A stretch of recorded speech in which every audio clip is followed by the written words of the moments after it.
Padre Pio, un regard perçant, scrutant une famille venant d'entrer dans l'église. Soudain, une déclaration choquante qui glaça l'assemblée. Il affirma que c'était la famille la plus malheureuse qu'il ait vue de toute la semaine. L'incompréhension était palpable, car en apparence, cette famille était l'incarnation de la perfection. Le père, un homme élégant dans son costume impeccable. La mère, rayonnante et souriante. Les enfants, sages et bien élevés, tous se tenant la main, tous affichant un sourire. Il semblait être l'image même de ce qu'une famille catholique devrait être. Mais Padre Pio, lui, voyait au-delà des apparences. Padre Pio voyait l'âme, et l'âme de cette famille était en miettes. Chaque sourire, un mensonge, chaque geste d'affection, une mise en scène, chaque parole douce, un script appris par cœur. Ils étaient devenus si habiles à feindre qu'ils avaient oublié ce que signifiait être vrai, et le prix à payer pour cette imposture était leur propre âme. Ce que je vais vous révéler maintenant, sur ce que Padre Pio percevait chez ces familles qui simulaient le bonheur, changera à jamais votre façon de comprendre votre propre famille. Car la vérité est que simuler le bonheur en famille est l'un des péchés les plus courants et les plus destructeurs qui soient, et la plupart des gens ignorent même qu'ils commettent ce péché. Ils pensent protéger leur famille. Ils croient maintenir la paix. Ils estiment éviter les conflits. Mais, en réalité, ils construisent une prison faite de sourires faux et de conversations vides. Une prison où personne ne peut être soi-même, où personne ne peut ressentir ce qu'il ressent. Réellement, où personne ne peut dire ce qu'il pense vraiment. Vous est-il déjà arrivé, assis à une table de dîner en famille, de sourire à l'extérieur, tout en pleurant à l'intérieur? Avez-vous déjà posté une photo sur les réseaux sociaux, montrant une famille heureuse qui n'existe pas vraiment? Avez-vous déjà répondu « tout va bien » quand quelqu'un vous a demandé comment allait votre famille, tout en sachant que c'était un mensonge? Si vous avez répondu oui à l'une de ces questions, vous devez absolument écouter ce que Padre Pio a révélé sur ce qui se passe dans le monde spirituel, lorsqu'une famille choisit le mensonge au lieu de la vérité. À San Giovanni Rotondo, Padre Pio était réputé pour sa capacité à percer les masques. Les gens venaient de toute l'Italie, de toute l'Europe, essayant de l'impressionner avec leur vie parfaite. Et lui, il regardait simplement au-delà de la façade et voyait la vérité. Et souvent, la vérité était trop douloureuse pour que les gens l'acceptent. Il y avait une famille très connue dans la région, une famille riche, une famille que tout le monde admirait. Le père, un entrepreneur prospère, la mère, réputée pour sa charité, les enfants, étudiants dans les meilleures écoles. Ils allaient à la messe tous les dimanches, s'asseyaient au premier rang, participaient à toutes les activités de la paroisse. Ils étaient considérés comme le modèle de la famille catholique.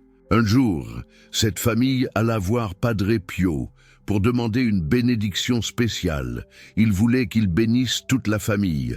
Il voulait une photo avec lui pour la mettre dans leur salon. Il voulait montrer au monde entier qu'ils avaient l'approbation du saint. Mais quand Padre Pio les regarda, il ne sourit pas, il ne les bénit pas, il ne prit pas de photo. Il resta simplement silencieux pendant un long moment. Et puis, il dit quelque chose qui détruisit toute la façade.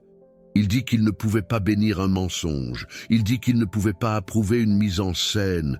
Il dit que Dieu n'est pas impressionné par les apparences. Dieu voit le cœur. Et le cœur de cette famille était rempli de mensonges. Le père, furieux, demanda de quoi parlait Padre Pio. Il dit qu'ils étaient une famille exemplaire. Il dit qu'ils n'avaient jamais manqué la messe. Il dit qu'ils donnaient généreusement à l'église. Comment Padre Pio pouvait-il dire qu'ils étaient un mensonge?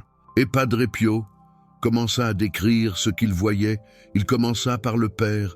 Il dit qu'il voyait un homme qui menait une double vie, qui feignait d'être un mari exemplaire en public, mais traitait sa femme avec froideur et mépris à la maison, qui feignait d'être un père dévoué, mais connaissait à peine ses propres enfants, qui feignait d'être un catholique fervent, mais ne croyait en rien de ce que l'Église enseignait. Puis, il passa à la mer. Il dit qu'il voyait une femme qui vivait d'apparence, qui faisait la charité pour être vue et non pour aider, qui souriait à ses voisines, tout en les enviant, qui disait aimer son mari, mais rêvait de s'enfuir, qui feignait d'être heureuse, mais pleurait en cachette toutes les nuits. Puis, il passa aux enfants. Il dit qu'il voyait des enfants qui avaient appris à mentir, avant même d'apprendre à marcher, qui savaient exactement quoi dire et comment se comporter pour maintenir la façade, qui n'avaient pas la permission d'être des enfants. Ils devaient être des acteurs, ils devaient jouer le rôle des enfants parfaits, d'une famille parfaite. La famille resta silencieuse, car tout était vrai. Tout ce que Padre Pio avait dit était exactement comme les choses étaient. Ils avaient passé des années à construire cette façade, des années à répéter ce spectacle. Et en quelques minutes, un moine avait vu à travers tout. La mère commença à pleurer. Elle dit qu'elle ne savait plus comment vivre autrement, qu'elle avait faim si longtemps, qu'elle ne se souvenait plus qui elle était vraiment, qu'elle avait peur que si elle enlevait le masque, il ne resterait plus rien en dessous. Et Padre Pio dit quelque chose que cette famille n'oubliera jamais. Il dit que le masque ne protège pas, le masque emprisonne. Il dit qu'ils pensaient protéger leur famille en feignant que tout allait bien. Mais, en réalité, ils étaient en train de détruire leur famille, car une famille construite sur des mensonges n'est pas une famille. C'est une scène de théâtre, et les acteurs ne s'aiment pas vraiment. Les acteurs représentent l'amour. Et alors, Padre Pio expliqua ce qu'il voyait dans le monde spirituel, lorsqu'une famille vivait d'apparence. Il dit que chaque mensonge créait une barrière invisible entre les membres de la famille. Chaque sourire faux ajoutait une couche à cette barrière. Chaque conversation superficielle augmentait la distance. Et avec le temps, les personnes qui devraient être les plus proches devenaient des étrangères. Elles vivaient dans la même maison, mais vivaient dans des mondes différents. Elles partageaient le même sang, mais ne partageaient pas le même cœur. Padre Pio disait que le démon adore les familles qui font semblant, parce que dans ces familles, il peut travailler sans être détecté. Quand tout est façade, personne ne remarque quand quelque chose va vraiment mal. Quand tout le monde ment sur son état, personne ne sait qui a besoin d'aide. Quand la règle est de prétendre que tout va bien, personne n'a la permission de dire que ça ne va pas. Et il y avait plusieurs cas que Padre Pio connaissait, qui montraient comment ce mensonge détruisait les familles de l'intérieur. Le premier cas était celui d'un couple qu'il avait suivi pendant plus d'une décennie. Ce couple était connu comme le couple modèle de San Giovanni Rotondo. Toujours main dans la main, toujours souriant, toujours se complimentant en public. Les autres épouses étaient jalouses. Les autres maris voulaient être comme lui. Ils étaient le modèle que tout le monde voulait suivre, mais Padre Pio voyait autre chose. Il voyait deux étrangers qui vivaient dans la même maison. Il voyait deux personnes qui avaient arrêté de se parler vraiment il y a des années. Il voyait un mariage qui n'existait que pour le public. À l'intérieur de la maison, ils dormaient dans des chambres séparées, se parlaient à peine. Ils menaient des vies parallèles qui ne se croisaient jamais. Un jour, l'épouse vint se confesser à Padre Pio et il lui demanda pourquoi elle faisait semblant. Elle répondit qu'elle avait peur que si les gens connaissaient la vérité, elle soit jugée, qu'elle soit perçue comme un échec, qu'on la montre du doigt comme la femme qui n'a pas réussi à maintenir son mariage. Et Padre Pio dit quelque chose qu'elle n'oublia jamais. Il dit qu'elle était déjà un échec, pas parce que son mariage avait des problèmes, mais parce qu'elle avait choisi le mensonge au lieu d'affronter les problèmes. Il dit qu'un mariage avec des difficultés peut être guéri, mais un mariage qui prétend ne pas en avoir est condamné. Cette femme pleura, Elle pleura parce qu'elle savait que c'était vrai. Elle avait passé 10 ans à maintenir une façade, 10 ans à faire semblant devant tout le monde. Et pendant ce temps, le mariage avait pourri de l'intérieur sans que personne ne puisse aider, parce que personne ne savait qu'ils avaient besoin d'aide. Padre Pio conseilla à cette femme de faire quelque chose d'effrayant. Il lui conseilla d'être sincère avec son mari, de dire la vérité sur ce qu'elle ressentait, d'admettre que le mariage était en crise. Elle était terrifiée. Elle dit que son mari pouvait demander le divorce, qu'il pouvait tout détruire. Et Padre Pio dit qu'il n'y avait rien à détruire. Le mariage était déjà détruit. La seule différence était que la destruction était cachée. Et tant qu'elle serait cachée, elle ne pourrait pas être réparée. Cette femme eut du courage. Elle rentra chez elle et dit la vérité. Et il se passa quelque chose qu'elle n'attendait pas. Son mari se confessa aussi. Il confessa qu'il était malheureux depuis des années, qu'il faisait semblant aussi, qu'il avait peur d'admettre. Et pour la première fois en 10 ans, ils eurent une vraie conversation, une conversation douloureuse, une conversation pleine de larmes, d'accusations et de rancœurs accumulées, mais une conversation vraie. Et de cette conversation commença une reconstruction lente, difficile, mais réelle. Padre Pio accompagna ce couple dans les années suivantes, et il vit la transformation. Il vit 2 personnes qui avaient été des étrangères devenir de véritables compagnons. Il vit un mariage mort ressuscité. Et il disait que c'était un miracle plus grand que n'importe quelle guérison physique, parce que c'était la résurrection d'un amour. Le deuxième cas était encore plus tragique. C'était le cas d'un jeune homme qui avait grandi dans une de ces familles parfaites, une famille où personne ne se disputait, personne ne pleurait, personne ne montrait d'émotions négatives. Tout était toujours harmonieux, tout était toujours tranquille, tout était toujours parfait. Ce jeune homme grandit sans savoir comment gérer les émotions. Il ne savait pas comment exprimer sa colère. Il ne savait pas comment gérer sa tristesse. Il ne savait pas comment demander de l'aide quand il allait mal. Parce que dans sa famille, ces choses n'existaient pas, ou plutôt, il faisait semblant qu'elles n'existaient pas. Quand ce jeune homme quitta la maison et alla à l'université, tout s'effondra. Pour la première fois, il se trouvait dans un environnement où les gens exprimaient des émotions réelles, où les gens se disputaient et se réconciliaient, où les gens pleuraient et riaient, et il ne savait pas comment fonctionner dans ce monde. Il ne savait pas comment être vrai, parce qu'il ne l'avait jamais appris. Il entra dans une dépression profonde. Il essaya de se faire du mal. Et quand les parents furent appelés, ils ne parvenaient pas à comprendre ce qui s'était passé. Leur fils était si équilibré, si tranquille, si parfait. Comment était-il arrivé à ce point? Et Padre Pio, quand il entendit parler de l'affaire, dit que le problème était exactement celui-là. Le fils n'avait jamais été équilibré. Il avait été réprimé. Il n'avait jamais été tranquille. Il avait été réduit au silence. Il n'avait jamais été parfait. Il avait été forcé de paraître parfait.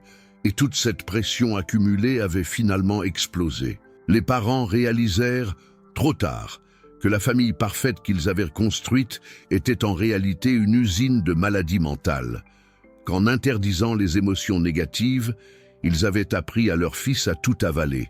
Et ce qui est avalé ne disparaît pas, il fermente, il pourrit, et un jour, il déborde. Le troisième cas que Padre Pio connut impliquait une famille avec 3 enfants, 2 garçons et une fille. Cette famille avait une règle non écrite. Ne jamais parler de problèmes, ne jamais montrer de faiblesse, ne jamais admettre que quelque chose n'allait pas. La phrase la plus courante dans cette maison était « ce n'est pas un sujet à discuter ». Le père était militaire, rigide, contrôlant. La mère était soumise, silencieuse, obéissante. Les enfants apprirent dès leur plus jeune âge que les émotions étaient interdites, que pleurer était honteux, que demander de l'aide était un signe de faiblesse, que l'image de la famille était plus importante que n'importe quel individu. La fille fut la première à craquer. À 16 ans, elle développa un trouble alimentaire grave. Elle commença à se faire du mal, mais elle faisait tout en cachette, parce que dans sa famille, les problèmes n'existaient pas. Elle cachait les marques, cachait les comportements, et la famille faisait semblant de ne pas voir les signes évidents. Quand elle fut finalement découverte, la réaction de la famille fut encore plus dévastatrice. Le père dit qu'elle déshonorait la famille, la mère dit qu'elle devait se contrôler.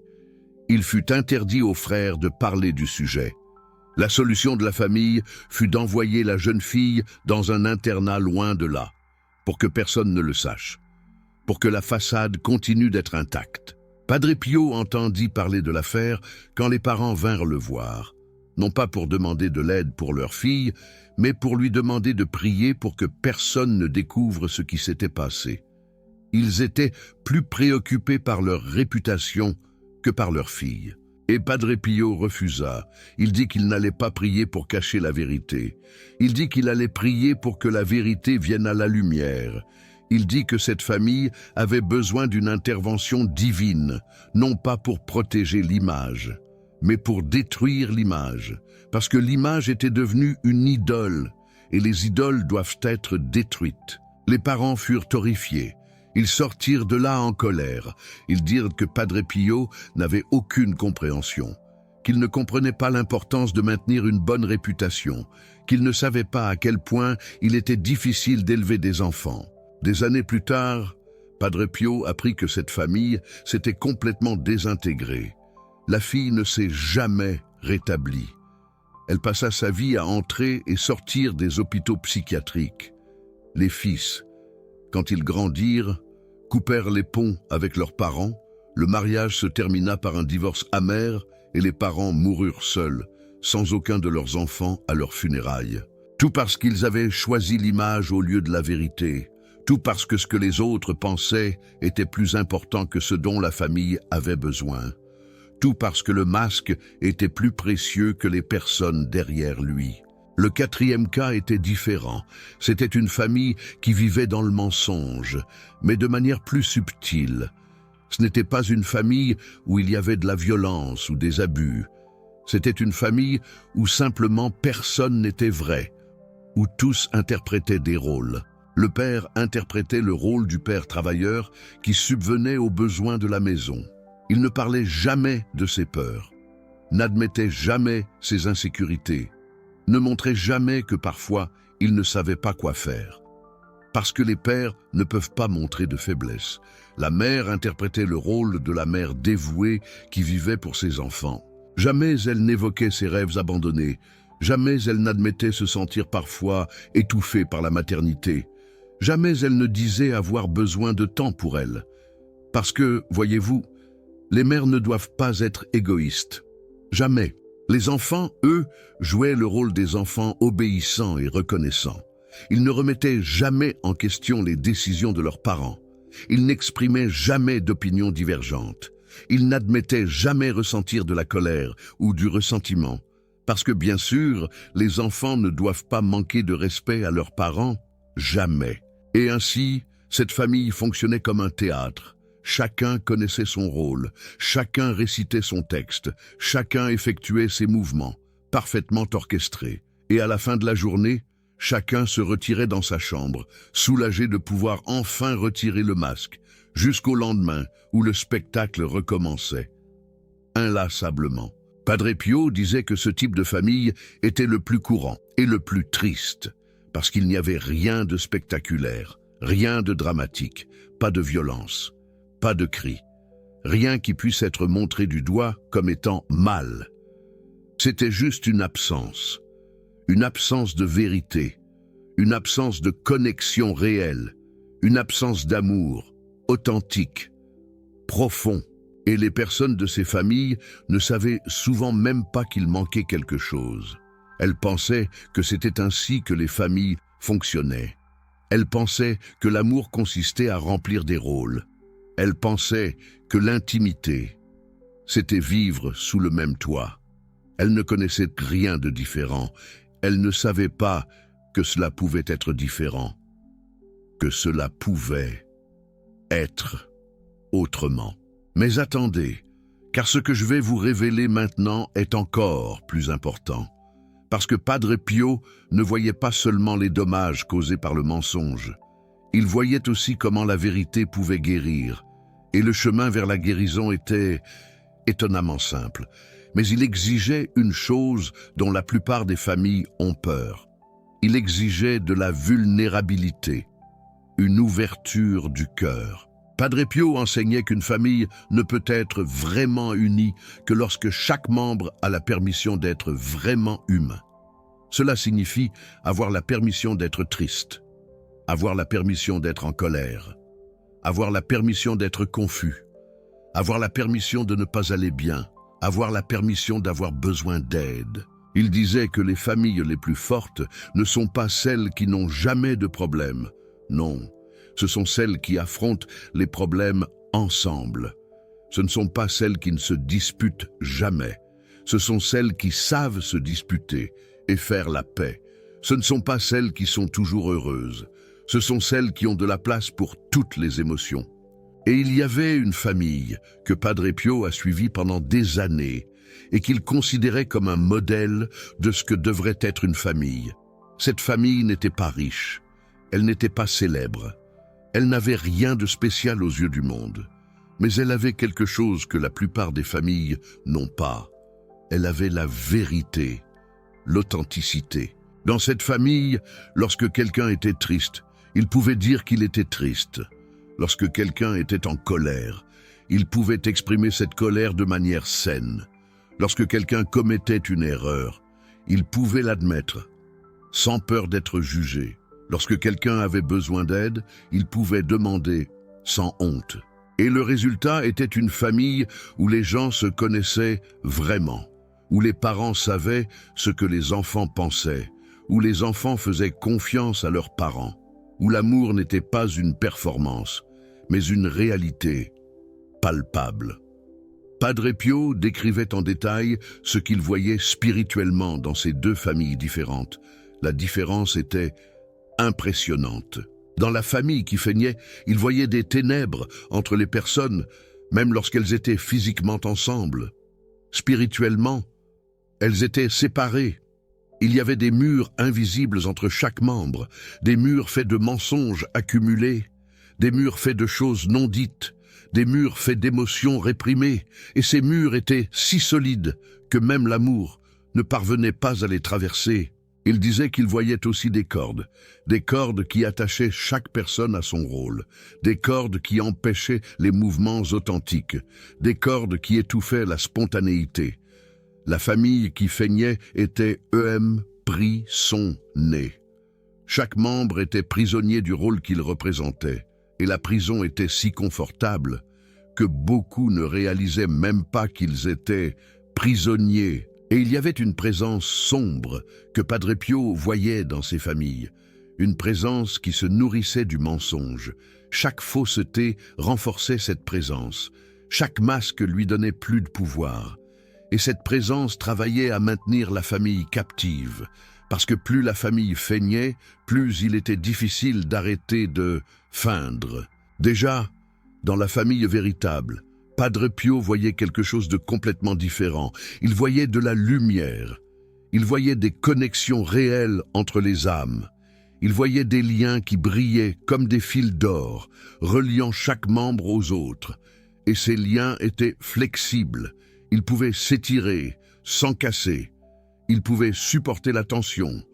Ils pouvaient résister aux tempêtes. Il voyait aussi des présences angéliques, des anges qui habitèrent les foyers où la vérité était honorée, des anges qui protégeaient les familles qui choisissaient l'authenticité.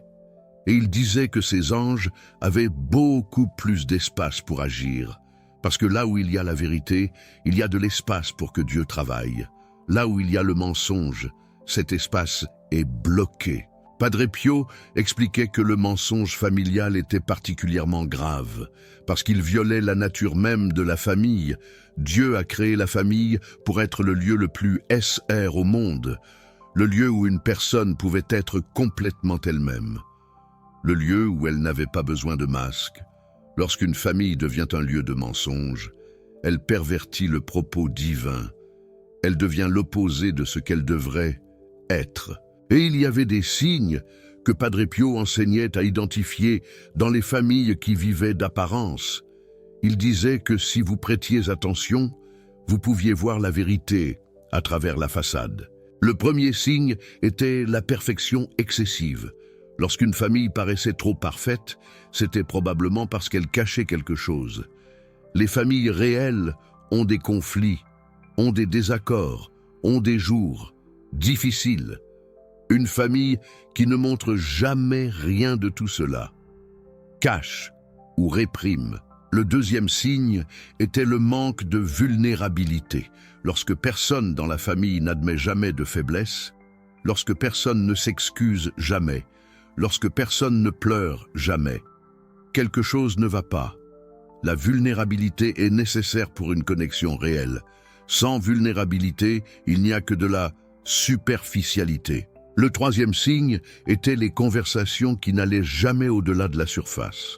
Lorsqu'une famille ne parle que de choses pratiques, ne discute que de logistique, n'explore jamais les sentiments ou les pensées profondes, c'est parce que ces territoires sont considérés comme dangereux. Ils sont évités pour maintenir une paix illusoire. Le quatrième signe était l'absence de conflit sain. Le conflit est normal et nécessaire. Les familles qui ne se disputent jamais évitent les conflits, et non ne les résolvent. Et les conflits évités ne disparaissent pas. Ils s'accumulent et explosent éventuellement, de manière beaucoup pire. Le cinquième signe était la préoccupation excessive pour ce que les autres pensent.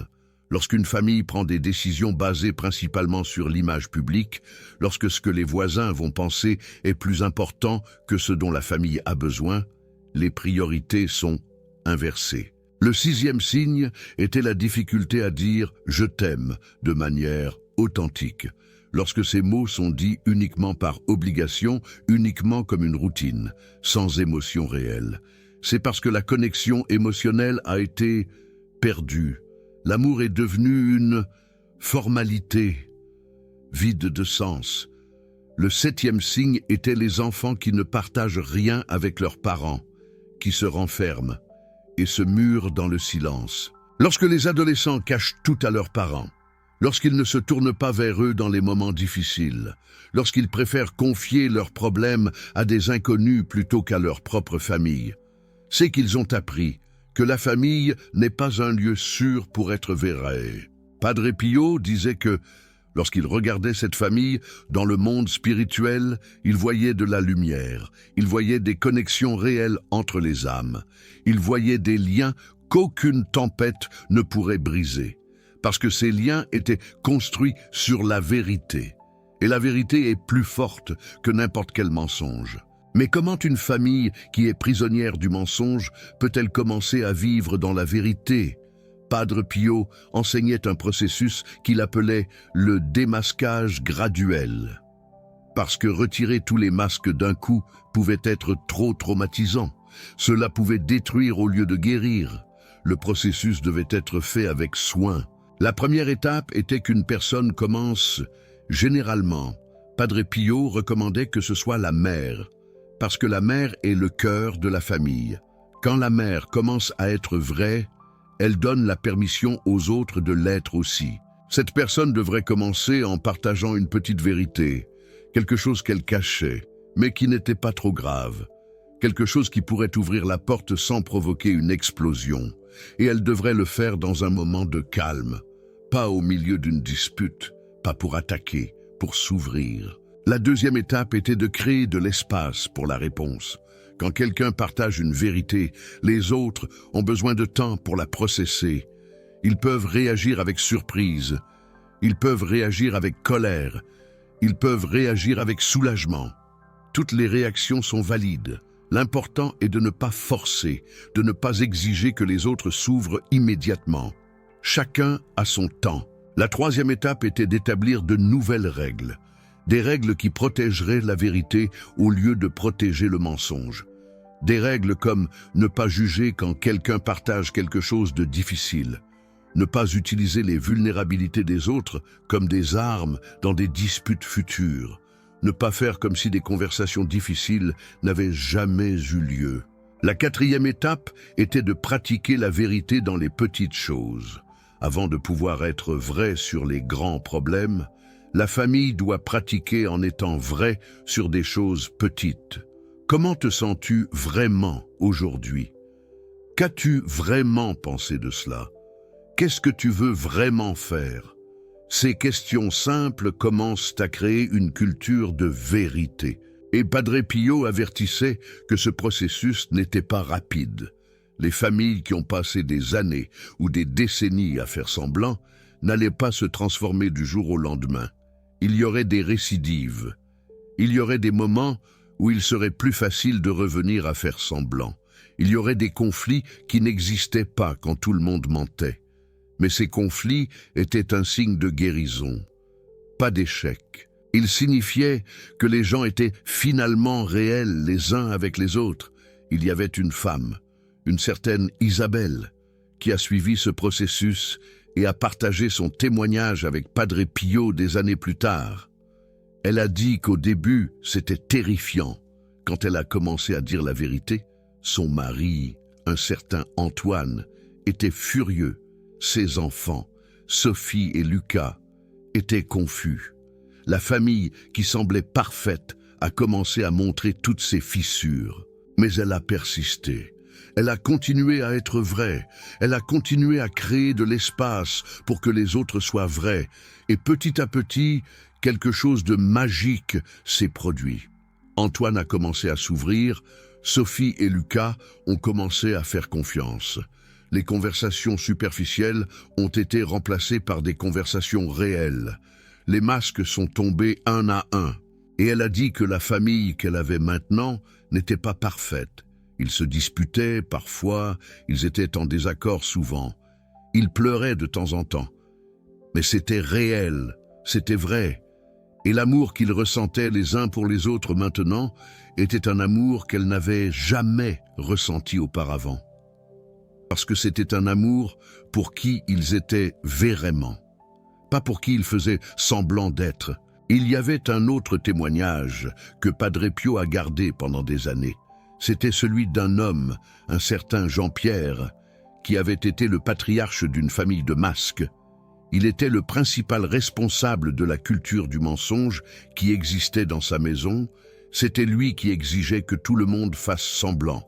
C'était lui qui punissait toute démonstration de faiblesse. C'était lui qui avait créé les règles non écrites qui gouvernaient la famille. Cet homme est venu voir Padre Pio déjà âgé. Il est venu parce qu'il était mourant et qu'il avait peur. Peur de mourir sans jamais avoir connu vraiment ses propres enfants. Peur d'avoir passé toute sa vie à vivre un mensonge. Peur de découvrir que l'héritage qu'il laissait n'était qu'une façade vide. Padre Pio l'a accueilli avec miséricorde. Il a dit qu'il n'était jamais trop tard pour la vérité, que même à la fin de sa vie, la vérité avait encore du pouvoir, que les masques pouvaient encore tomber. Et cet homme a fait quelque chose qu'il n'avait jamais fait. Il a réuni ses enfants adultes et a demandé pardon. Il a demandé pardon d'avoir créé une maison où la vérité était interdite. Il a demandé pardon d'avoir enseigné que les apparences étaient plus importantes que les sentiments. Il a demandé pardon de ne jamais leur avoir permis d'être vrais. Les enfants étaient en choc. Ils n'avaient jamais vu leur père vulnérable. Ils n'avaient jamais entendu leur père admettre ses erreurs. Et petit à petit, ils ont commencé à parler aussi. Ils ont commencé à partager des choses qu'ils n'avaient jamais dites. Des blessures gardées pendant des décennies. Des questions jamais posées, des sentiments jamais exprimés. Cette conversation a duré des heures et elle a été douloureuse, très douloureuse. Il y a eu des accusations, il y a eu des pleurs, il y a eu de la colère. Mais il y a eu aussi quelque chose qui n'avait jamais existé dans cette famille. Il y a eu la vérité et l'homme est mort quelques semaines plus tard. Mais il est mort différemment de comment il avait vécu. Il est mort connu par ses enfants. Il est mort ayant demandé pardon. Il est mort avec des liens réels, même si récents. Et Padre Pio disait que ces quelques semaines de vérité valaient plus que des décennies de mensonges. Que Dieu honore la vérité. peu importe quand elle arrive. Padre Pio enseignait aussi une prière spécifique pour les familles qui voulaient sortir du mensonge, une prière pour demander le courage de retirer les masques. Il disait que cette prière devrait être récitée tous les jours jusqu'à ce que la transformation se produise. La prière était ainsi: Seigneur, toi qui es la vérité, regarde cette famille. Nous nous cachons les uns des autres. Nous portons des masques, nous feignons d'être ce que nous ne sommes pas. Nous avons peur de la vérité, nous avons peur d'être connus, nous avons peur d'être rejetés. Donne-nous le courage de retirer les masques, donne-nous la grâce d'être vrais, donne-nous l'amour qui accueille la vérité même quand elle fait mal. Que notre famille soit un lieu de lumière, pas d'ombre, que notre famille soit un lieu de vérité, pas de mensonge, que notre famille soit un reflet de ton amour, qui est vrai et inconditionnel. Padre Pio, toi qui voyais à travers les masques, intercède pour nous.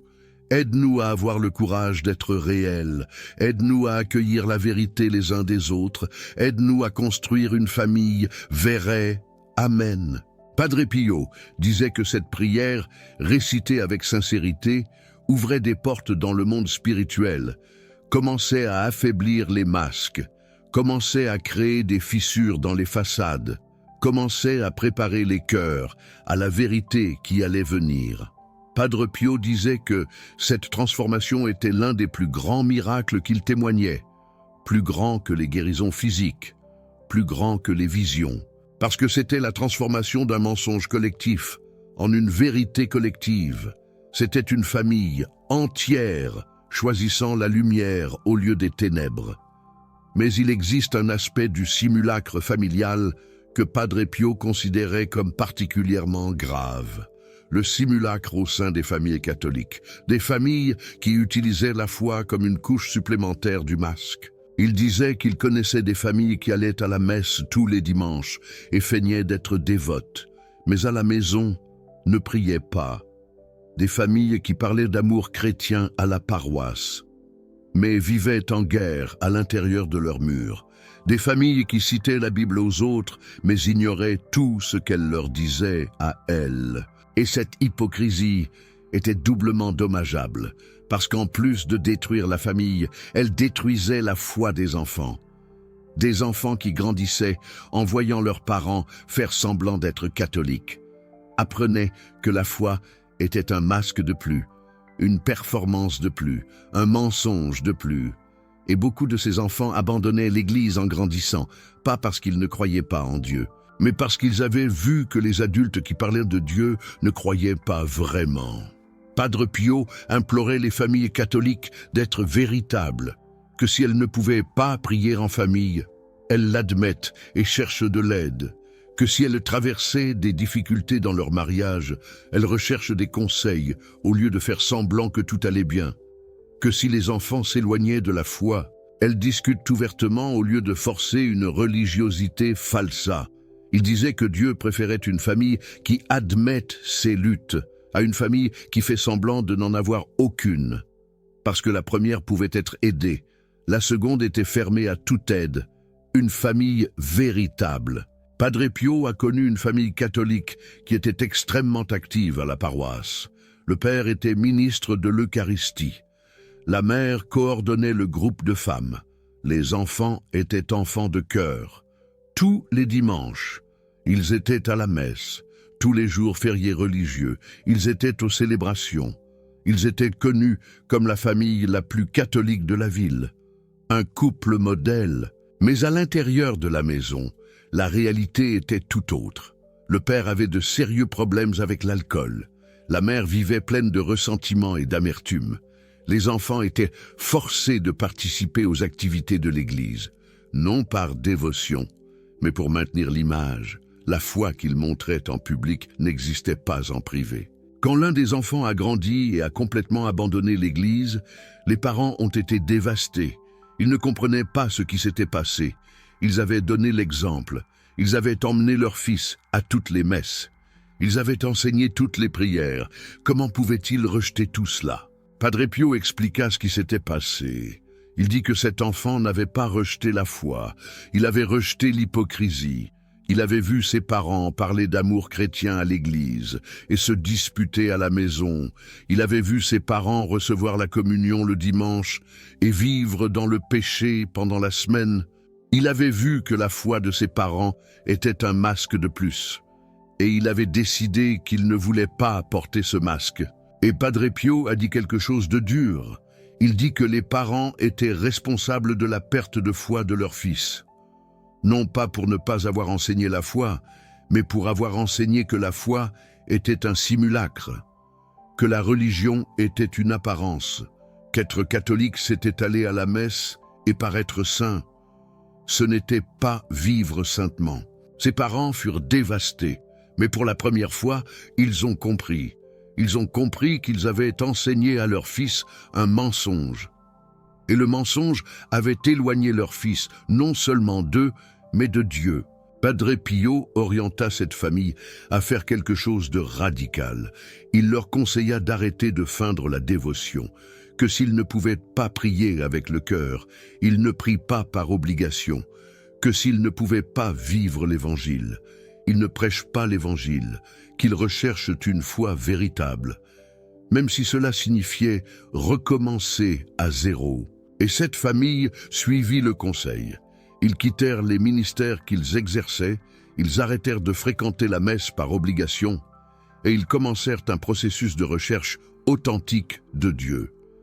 Un processus qui dura des années, mais qui finalement mena à une foi réelle, une foi qui n'avait pas besoin de public, une foi qui existait même quand personne ne regardait. Et le plus surprenant, le fils qui avait abandonné l'Église perçut le changement. Il perçut que ses parents étaient devenus différents. Il perçut que leur foi était maintenant réelle. Et petit à petit, il commença à se rapprocher à nouveau. Non parce qu'il fut forcé, mais parce qu'il vit quelque chose d'authentique qui l'attira. Padre Pio disait que c'était le pouvoir de la vérité. Le mensonge éloigne, la vérité attire. Même quand la vérité est plus imparfaite que le mensonge, elle a un pouvoir d'attraction que le mensonge n'a pas. Et voici quelque chose que Padre Pio révéla sur ce qui arrive au moment de la mort, aux familles qui ont vécu d'apparence. Il dit qu'au moment où nous mourrons, tous les masques tombent. Il n'y a aucun moyen de faire semblant devant Dieu. Et les familles qui ont passé toute leur vie à faire semblant vont devoir faire face à toute la vérité d'un seul coup. Elles vont voir chaque moment où elles se sont menties les unes aux autres, chaque sourire faux, chaque « je t'aime » qui n'était pas vrai, chaque « tout va bien » qui était un mensonge. Et elles vont devoir ressentir la douleur qu'elles ont causée en se cachant les unes des autres. La douleur de n'avoir jamais été connues, vraiment. La douleur d'avoir aimé des masques au lieu de personnes. Padre Pio disait que c'était l'un des purgatoires les plus douloureux, le purgatoire des familles qui n'ont jamais été véritables, parce que là, finalement, il n'y a plus où se cacher. Et confronter toute une vie de mensonges d'un seul coup est quelque chose qu'aucune âme n'est préparée à faire, une horreur absolue. C'est pourquoi il implorait, commencez maintenant, enlevez le masque maintenant, soyez véritable maintenant, parce que chaque jour qui passe à vivre dans le mensonge est un jour de vérité perdue de plus, et un jour de douleur accumulée de plus, et un jour de distance entre vous et les personnes que vous devriez aimer de plus. N'attendez pas. Padre Pio laissa un avertissement spécifique pour les parents qui maintenaient la façade en pensant qu'ils protégeaient leurs enfants. Il disait que les enfants savent toujours, ils perçoivent toujours. Les enfants ont une sensibilité pour détecter la fausseté que les adultes perdent. Ils peuvent ne pas avoir les mots pour décrire, ils peuvent ne pas comprendre consciemment, mais ils le sentent. Et quand les enfants perçoivent que leurs parents font semblant, ils apprennent 2 leçons dévastatrices. Premièrement, que mentir est acceptable, que faire semblant est normal, que les apparences sont plus importantes que la vérité. Et ils passent à répliquer ce comportement triste. Deuxièmement, que les parents ne sont pas fiables, que si les parents mentent sur leur bonheur, ils peuvent mentir sur tout, et la confiance est brisée. Et quand la confiance est brisée dans l'enfance, il est très difficile de reconstruire. Padre Pio disait que les enfants de familles de masques devenaient fréquemment des adultes avec des problèmes de relations, parce qu'ils n'ont jamais appris comment l'intimité véritable fonctionne. Ils n'ont jamais vu un modèle de vulnérabilité saine. Ils n'ont jamais expérimenté l'amour authentique et ils passaient leur vie à répéter le schéma, créant leur propre famille de masques. Une tragédie. Le cycle ne se brise que quand quelqu'un a le courage de s'arrêter, le courage de dire « ça suffit », le courage d'enlever le masque même en sachant que ce sera douloureux. Et Padre Pio implorait que ce quelqu'un, ce soit vous, que vous soyez celui ou celle qui brise le cycle dans votre famille, que vous soyez celui ou celle qui choisit la vérité. Padre Pio parlait aussi du pardon dans les familles qui vivaient dans le mensonge. Il disait que lorsque les masques commençaient à tomber, beaucoup de rancœurs seraient révélées, beaucoup de douleurs viendraient à la surface.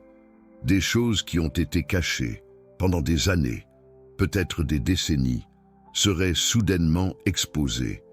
Et il serait tentant d'utiliser ces révélations comme des armes. Il serait tentant d'attaquer.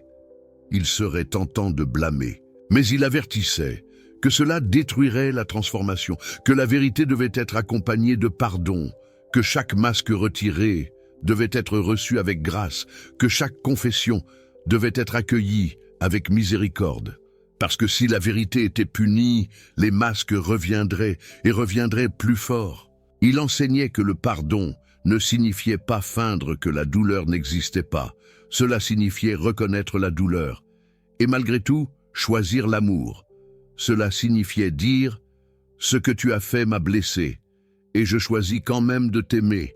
Cela signifiait créer un espace pour le repentir et la reconstruction. Et il y avait des familles qui l'accompagnaient, où ce processus de vérité et de pardon transformait complètement les relations, où des parents et des enfants qui étaient des étrangers devenaient des amis, ou des couples au bord du divorce redécouvraient l'amour, où des frères et sœurs qui se parlaient à peine se réconciliaient profondément. Padre Pio disait que ces transformations étaient les véritables miracles dont il était témoin, plus impressionnants que les guérisons physiques, plus puissants que les visions mystiques, parce que c'étaient des miracles de relations. C'étaient des familles qui étaient guéries, c'étaient des générations qui étaient libérées des cycles de mensonges. Si vous êtes dans une famille qui vit d'apparence, je vous invite à faire le premier pas. Pas besoin que ce soit grand, pas besoin que ce soit dramatique, juste une petite vérité, une vulnérabilité partagée, un masque qui commence à tomber. Et voyez ce qui se passe. Vous pourriez être surpris de la réponse. Et si vous voulez soutenir ce travail, si vous voulez que je continue à apporter ces révélations de Padre Pio qui peuvent transformer les familles, vous pouvez cliquer sur le cœur doré du Super Thanks ici en bas. Chaque soutien est une chance de libérer plus de familles, de la prison des apparences. Chaque soutien, c'est vous qui participez à la mission de faire jaillir la vérité, là où il y a le mensonge. Maintenant, dites-moi dans les commentaires, votre famille vit-elle d'apparence? Avez-vous déjà essayé d'être vrai et n'avez-vous pas été bien accueilli? Ou avez-vous réussi à transformer une famille de masques en une famille de vérité? Racontez votre histoire, parce que votre témoignage peut être la permission dont une autre famille a besoin pour commencer à changer. Que Padre Pio intercède pour toutes les familles qui sont prises au piège dans le mensonge. Que Notre-Dame enseigne à toutes les familles le chemin de la vérité et qu'à partir d'aujourd'hui, chaque sourire soit vrai, chaque étreinte soit sincère et chaque « je t'aime » vienne du fond du cœur.